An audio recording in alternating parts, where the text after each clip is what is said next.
In the headlines, former Chief of Defense Staff vows probe into Kebbi school abduction. Senate passes second reading of death penalty bill for kidnapping. 38 kidnapped choir church worshippers reunite with families. And on the foreign scene, roadside bomb killed 3 Pakistani police near Afghan border. In business news, CBN abolishes cash deposit ceiling, raises weekly withdrawal limit to 500,000 naira. In entertainment news, Tubaba appeals for calm amid marital rumors. From the exciting world of sport, Lisa reveals Real Madrid eyeing Victor Osimhen amid Vinicius' uncertainty. Good evening and many thanks for joining us for news across the world on Time at 88.7 of Iroyin. I am Omonike Babatunde. You can listen to us via our website at www.diamondfm.net or watch us live on Facebook at Diamond 887 FM. You can also download our app on Play Store, Diamond 887 FM. We'll bring you details of the news after this break. Don't go away, please.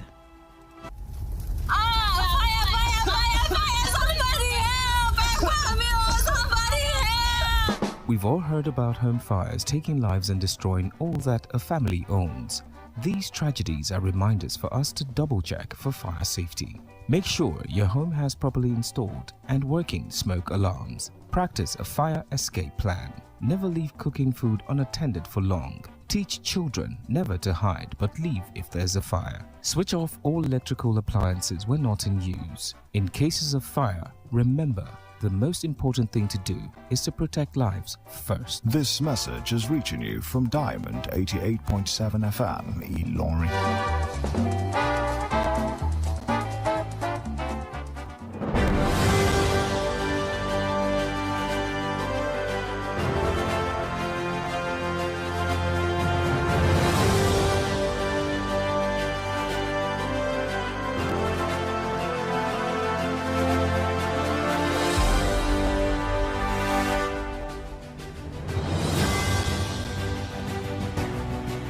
You're welcome back from that break. Now the news in detail.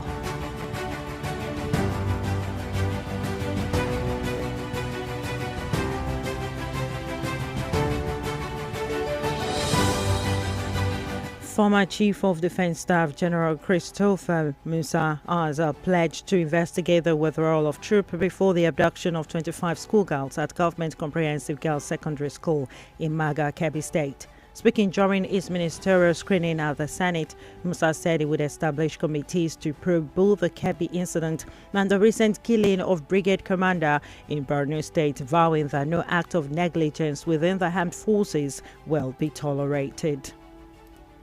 The issues of General Uba, very unfortunate for a brigade commander to be captured and shown the way they did. It's really unfortunate and it's very painful. I want to assure Nigerians that we will not stand by and see terrorists have the capacity to do such. We're going to go after them fully, working together with all the security agencies and all the NDAs that I've said. We're going to investigate fully. So I know the Senate has established a committee to look into that. The armed forces also has a way, and then from the defense, we're going to make sure that we continue with the oversight over their activities. No indolence, no act of cowardice will be entertained. We're going to make sure that we follow them critically to see what they are doing from the commanders down to the troops. They must be professional. I was wondering how the general himself was alone when he's supposed to have his own troops with him. So there are questions that need answering. And I can assure you, sir, we're going to get to the bottom of this. We'll find out what happened, who are those involved, including that one for the children at Maga. It is unfortunate that the troops will be there and then will leave and shortly something happened. It is unacceptable. And I can assure you, sir, we're going to investigate, and all those found culpable will face the law accordingly. And we'll make sure that we monitor all the activities of the armed forces and the security agencies, make sure that they remain very, very professional. Any information that comes will be treated adequately. Musa emphasized the need to strengthen the border and for strict professionalism and enhanced oversight of military operations, noting gap within the armed forces that hindered the effectiveness. The most important aspects that all Nigerians must put hands together to defeat the enemy. The Sahel is heating up, and you can see what they are doing to Mali. We will not want such situations to come to Nigeria. That's why our borders must be secured, our security forces must be empowered, must be supported. And I want to thank you most especially, Mr. President, sir, for all the support given to me when I was the Chief of Defense Staff. It made a great difference. The National Assembly stood by us all through. Despite the challenges, we were able to move forward. And I can assure you that together, as a servant of this nation, we will continue to work together in ensuring that we secure our dear country. He called for better coordination across security agencies, adoption of technology and community engagement to strengthen initiatives like the Safe School program and combat terrorism and banditry effectively. The Nigerian Senate has passed the second reading of a bill seeking to amend the Terrorism Prevention and Prohibition Act to classify kidnapping, hostage-taking and related crimes as terrorist act. Introduced by Senate Leader Okoyemi Bamidele, the proposal mandates the death penalty for convicted offenders with no option for fines or lesser sentences. Bamidele emphasized that the initiative aims to curb the rising wave of abduction, which has disrupted communities and education, particularly affecting young learners. He noted that the bill reflects the Senate's commitment to working with the federal government to address Nigerians' escalating security challenges. The National Economic Council (NEC) has approved 100 billion naira pending final ratification by President Bola Ahmed Tinubu for the rehabilitation of police and security agencies training institutions across Nigeria. The council also sanctioned 2.6 billion naira for consultancy services to support the project, following recommendations from an ad hoc committee assessing the state of the facility. At its 154th virtual meeting chaired by the Vice President Kashim Shettima, NEC noted the urgent need to address the dilapidating condition of the training institutions. Governor Peter Mba of Enugu, who led the committee, emphasized that many facilities are in dire shape and require immediate attention to enhance national security preparedness. Vice President Shettima reaffirmed the government's commitment to tangible reforms, urging all tiers of government to prioritize execution over rhetorics.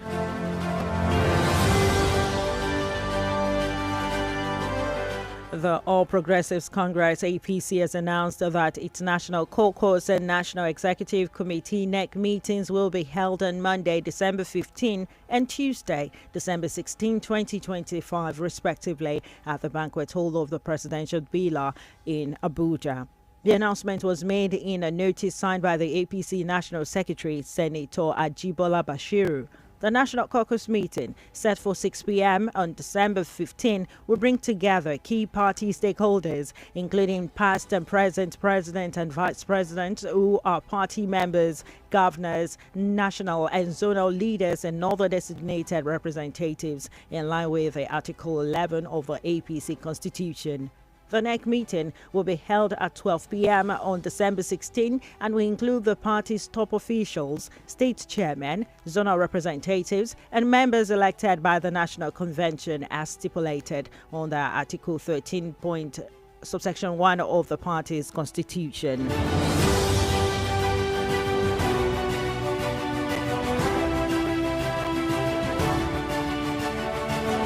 President Bola Ahmed Tinubu's special advisor on policy communication, Daniel Bwala, has defended the former opposition leader's 2014 demand that ex-president Goodluck Jonathan resign following the abduction of the Chibok schoolgirls. Speaking on national television and monitored by the Diamond FM today, Bwala described Tinubu's call as legitimate, citing the Jonathan administration's alleged denial and inability to effectively tackle the crisis at the time.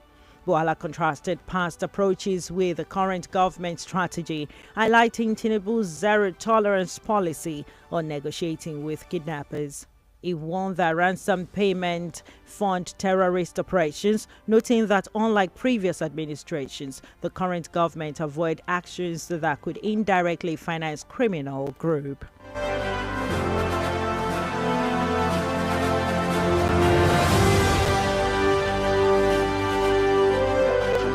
Of the local government, they were collecting attacks, they were running the administration of the local government. That's occupation. When people come and attack and go, it cannot be classified as occupation under any description, right? But I'll proceed further to answer the question of whether the president should resign or not. You see, being confronted with a problem is not a problem.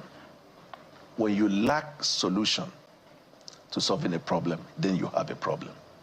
Because in life, there is no part of this planet where there are no security situations. If you believe when you are calling for the president to resign is a legit call, then begin the process. Otherwise, it will be laziness on the part of government to be concerned about individuals exercising right of expression. In the days of Jonathan, they didn't have an idea of the solution. Why did I say that? They were in denial about the fact that there were Chibok girls kidnapped. And that was the voice of President Bola Ahmed Tinubu's special advisor on policy communication, Danit Wala, as he defended the former opposition leader's 2014 demand that ex-president Goodluck Jonathan should resign following the adoption of Chibok schoolgirls.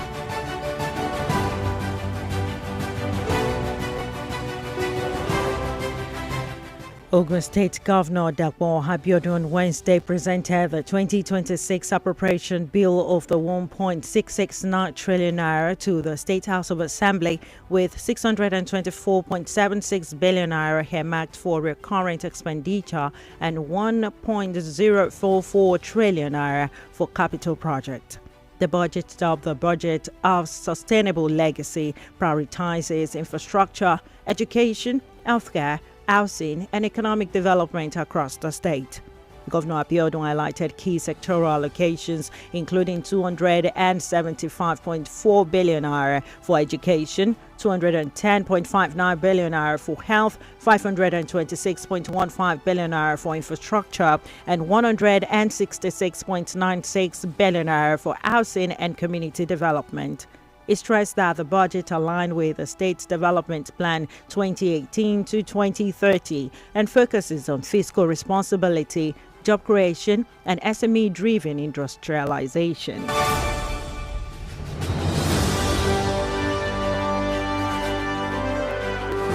And now in the state of Harmony, the 38 church worshippers abducted last week in Eruku, Ekiti local government area of Kwara State have returned home after receiving medical attention in Ilorin. They were rescued through a coordinated effort by the federal government, Kwara State government, and the Office of the National Security Advisor, and were handed over to the executive chairman of Ekiti Local Council, Gabriel Awelewa, on Tuesday. In a statement, Prince Dada Sunday, Chief Press Secretary to the Council Chairman, said the rescued worshippers returned to Iruku to a heartfelt welcome from relatives and community members who greeted them with cheers, tears, and songs of gratitude. Awelewa thanked President Bola Ahmed Tinubu, Governor Abdulrahman Abdulrazak, the NSA, and security agencies for their swift action while commending the medical care provided to the victims. The news across the world is reaching you from Diamond 88.7 of Family Laurie. We'll go on a break now, and when we return, we'll bring you foreign, entertainment, and sport news. Don't go away, please. Follow us on social media, Facebook, Twitter, and Instagram at Diamond 887 FM. Diamond FM, shining supreme.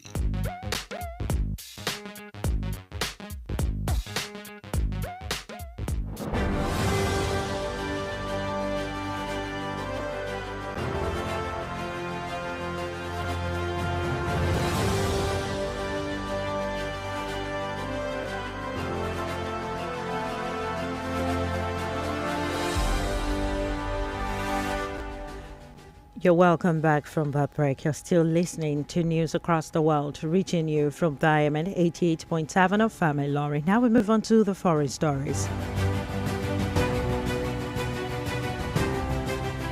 A roadside bomb killed 3 police officers and injured 2 others on Wednesday in Pakistan's Khyber Pakhtunkhwa province near the Afghan border. Officials said the blast, suspected to have been caused by an improvised explosive device (IED), reflects ongoing security challenges in the restive northwest region. No group has claimed responsibility, but Interior Minister Mohsin Naqvi blamed the Pakistan Taliban, which has a history of attacks in the province. Meanwhile, Islamabad has accused Afghanistan of harboring Pakistan Taliban militant, a claim denied by the Taliban authorities. Still on the foreign scene, a Kenyan parliamentary inquiry has accused British soldiers stationed in the country of sexual abuse, unsafe training practices, and environmental violations, describing their presence as resembling that of an occupying force. The report, released this week by Kenya's Defense and Foreign Relations Committee, reflects growing local frustration with the British Army Training Unit Kenya BATOK, which hosts thousands of UK troops annually. The inquiry highlighted a disturbing pattern of rape, assault, abandoned children, and workplace injuries, particularly affecting Kenya employed to clear unexploded ordnances without proper safety gear. Meanwhile, BATOK defended its conduct, citing a zero-tolerance policy on sexual exploitation and compliance with environmental regulations. Britain's Defense Ministry expressed deep regret over the reported incident and pledged to investigate any new allegations upon receiving evidence.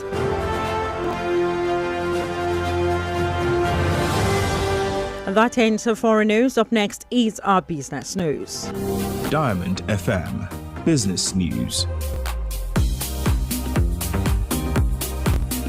In our business update today, the Central Bank of Nigeria, CBN, has announced major changes to cash handling regulations, removing the ceiling on cash deposit and increasing the weekly withdrawal limit across all platforms to 500,000 naira for individuals, with corporates allow up to 5 million naira.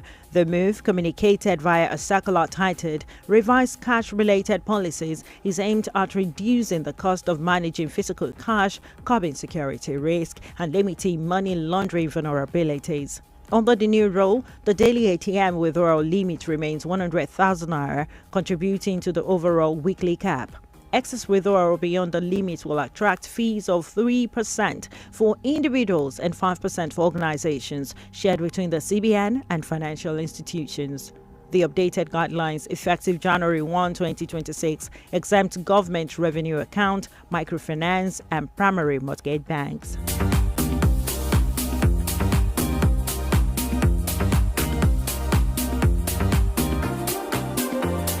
That into business news. Up next is our entertainment news. Diamond FM Entertainment News.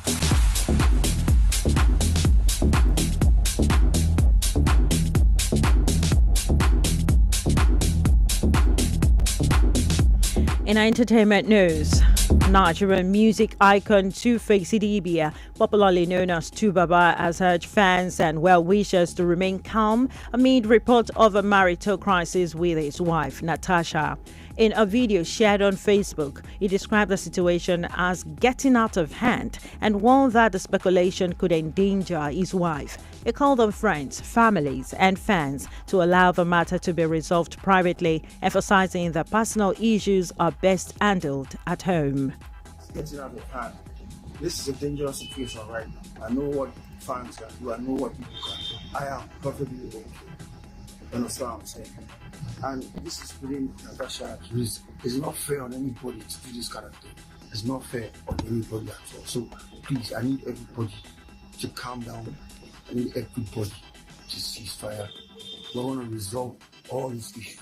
People will get issues for house. No big deal. But this is getting out of hand. Please, friends, family, everybody, cease fire. Please, I beg you. I beg you. I am perfectly fine. I did not pull that. Please, I'm okay. Please. And that was the voice of Nigerian music icon Two-Face Idibia. That ends our entertainment news. Up next is our sport news. Diamond FM Sports News.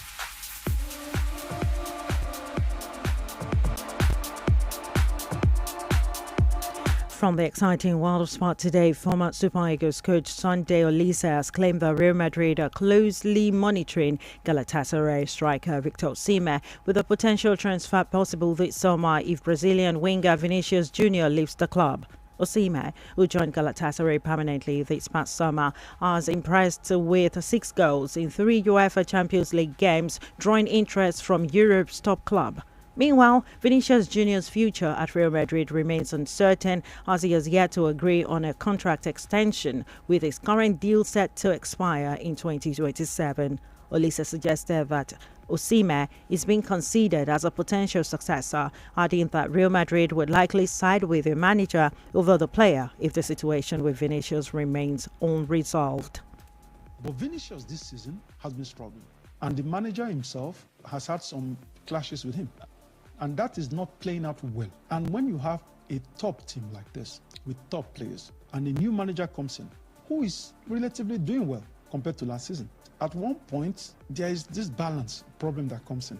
If the manager and one of the best players, who was the best player, number 1 player in the team 2-3 years ago, if they are having a clash, the team will suffer for it. I am afraid one of them has to go. I think there's a very strong possibility that Vinicius might have to move on. And there's a lot of talk under the ground about the possibility of Osimhen being a candidate.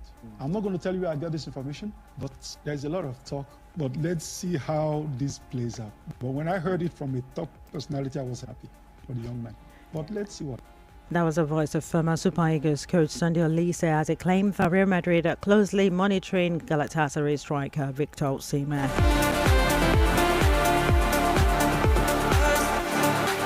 Still from the exciting world of sport. Nigeria clinched the para volleyball title at the inaugural West African Zone A and B para games, defeating Ghana 3-0 in the final to secure the championship. The Nigerian team opened their campaign with a 3-0 win over Niger Republic, 25-13, 25-20, 25-22. In the final against Ghana, Nigeria set the tone with a 25-10 win in the first set, followed by a 25-6 set and a 25-16 third set to complete a commanding victory. Speaking after the win, Para Volley Federation of Nigeria President Kayode Ladele praised the team's achievement, highlighting the federation's effort in developing the sport. And that's it from the exciting world of sport.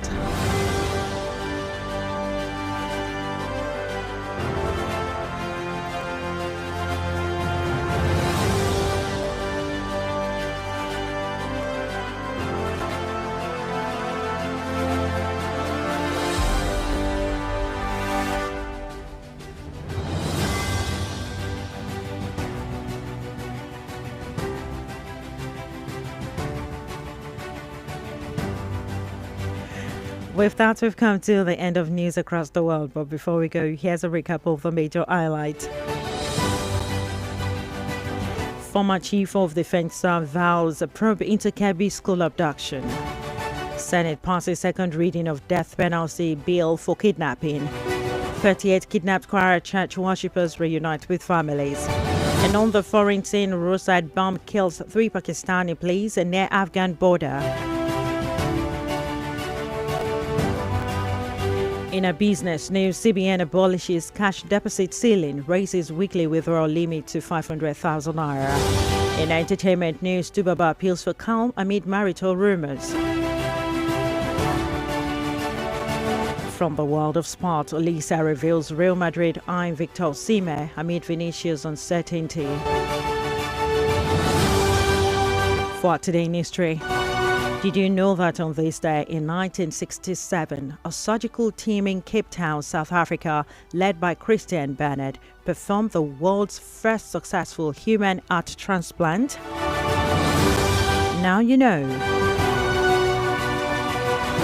For news coverage or information about happenings around you, kindly contact Diamond FM newsroom number on 091 6062 7526. One more time, 091 6062 7526.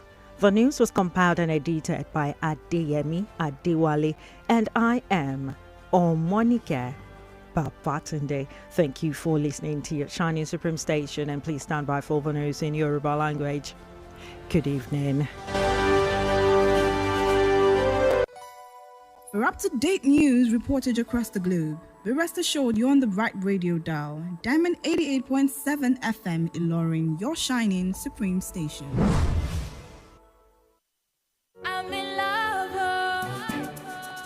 tomato